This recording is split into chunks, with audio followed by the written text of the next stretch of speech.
YCP అధినేత జగన్పై మంత్రి కొల్లు రవీంద్ర విమర్శించారు. రాష్ట్రంలో జగన్మోహన్ రెడ్డి ఓ కామెడీ పీస్గా తయారయ్యారని మండిపడ్డారు. రాజధానిపై ఏం మాట్లాడుతున్నారో అర్థం కాని పరిస్థితి ఏర్పడిందని అన్నారు.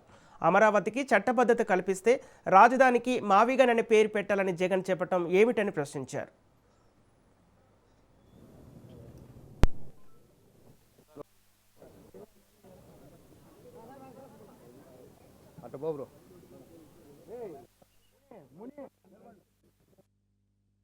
పేర్లతో అధికారుల్ని బెదిరించడం, పేర్లతో పాటు కులాలు కూడా పెట్టి మాట్లాడటం అనేది గతంలో ఎప్పుడూ లేదు. ఇలాంటి నీచమైన సంస్కృతి తెలుసా అన్నారు. ఇది చాలా దురదృష్టకరమైనటువంటి విషయం. ఎందుకంటే ఇవాళ కులాలకి ఏం సంబంధం ఉంది?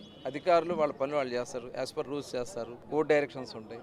వాళ్ళని బెదిరించే కార్యక్రమాలు చేయడానికి ఇవాళ వైఎస్ఆర్ పార్టీ దిగజారుతా ఉంది. ఇవన్నీ కూడా మేము ఎట్టి పరిస్థితుల్లో ఉపేక్షించే సమస్య లేదు. ఇవాళ ఇంకా చాలా సమస్యలు ఉన్నాయి ఈ రాష్ట్రంలో.